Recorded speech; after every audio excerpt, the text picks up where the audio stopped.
education, and for its purpose to explore strengths and limitations of key philosophies in shaping education. The first perspective in education is parallelism in education.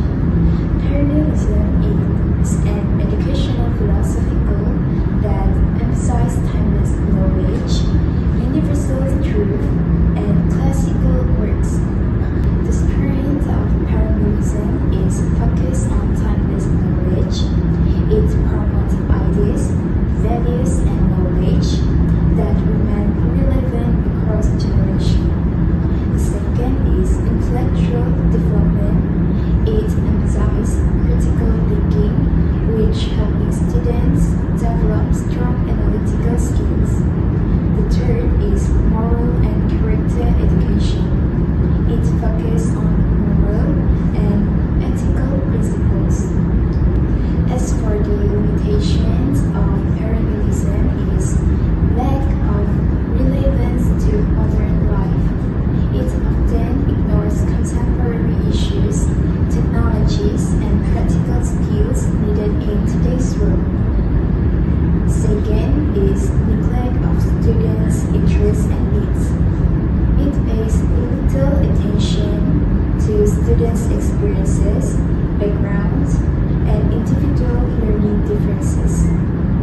The last one is limited preparations for employment. It emphasizes theoretical knowledge over practical skills needed in the workforce. Thank you. Essentialism in education. Essentialism is an educational philosophy that focuses on teaching students the basic skill and important knowledge they need to become responsible and productive members of society. This approach believes that subjects like reading, mathematics, and science are the foundation for all learning. One of the strengths of essentialism is that it focuses on important subjects. Students are taught the basic knowledge they need in areas like reading, maths, and science, which help to build a strong academic foundation. It also encourages discipline and hard work.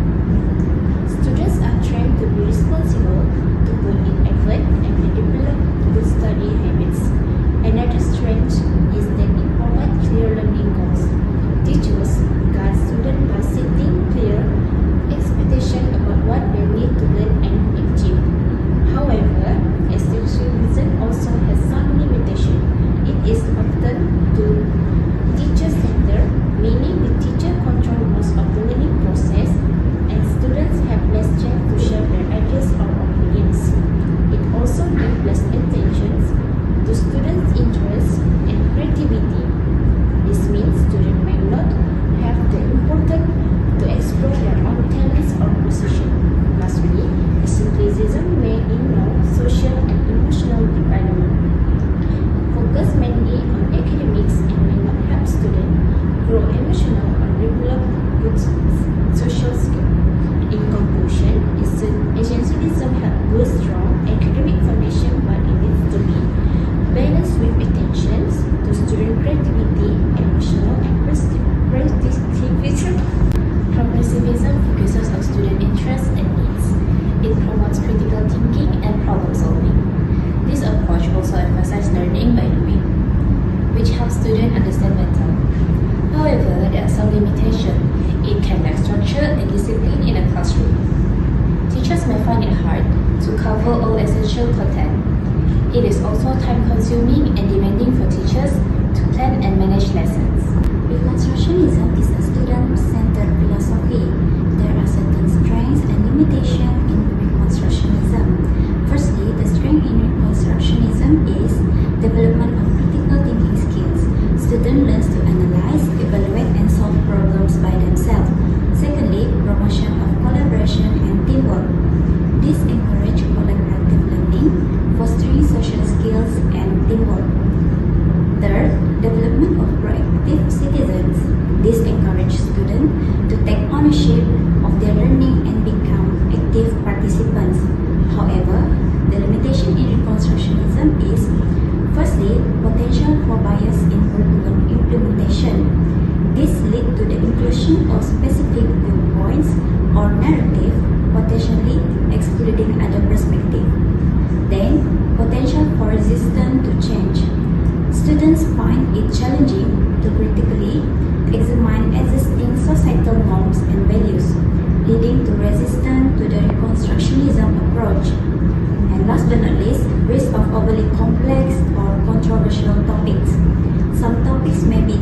too complex or controversial for younger students, and this can lead to discomfort. Existentialism. Existentialism in education means helping students to make their own decision and take responsibility for who they become. In short, it is about learning to be yourself and live meaningfully. The strength of existentialism in education. First, promote individual freedom and responsibility. Encourage students to make choice and take ownership of their learning and personal development. Second, focus on personal meaning. It helps learners find personal significance in what they're learning, making education more emotionally and intellectually engaging. Third, support emotional and moral growth. It emphasizes self-awareness, value, and ethical decision-making, preparing students for real-life challenges. The limitation of existentialism in education. First, lack of structure. The emphasis on student choice and freedom can lead to confuse or lack of direction, especially for younger or learner or less motivated learner. Second, difficult to assess. Personal growth, meaning making, and emotional development are hard to measure with standard educational tools. The third is potential conflict with curriculum standard. Existential approach may not align well with standardized curricular or testing requirements, leading to tension in formal education system. Constructivism is the idea that people learn best by building their own understanding and knowledge through experience, rather than just being taught information. In other words, students learn by doing, exploring, and reflecting, not just by listening to a teacher. The strength of constructivism in education, active learning and engagement. Students are actively involved in the learning process, which leads them to deeper understanding and retention of knowledge. Development of critical thinking. Encourage learners to analyze, evaluate, and synthesize information rather than memorize, fostering independent thought. Personalized learning. Lessons are often tailored to students' prior knowledge and interests, making learning more relevant and limitation of constructivism in education. Time-consuming, constructivist methods often require more time for planning and implementation, which can limit content preparation. Assessment challenge. Traditional testing method may not effectively measure the complex thinking and skill developed through constructivist learning. Not suitable for all subjects or students, some learners may struggle without direct instruction, and subjects requiring foundational faith like basic math may benefit from more structured approach.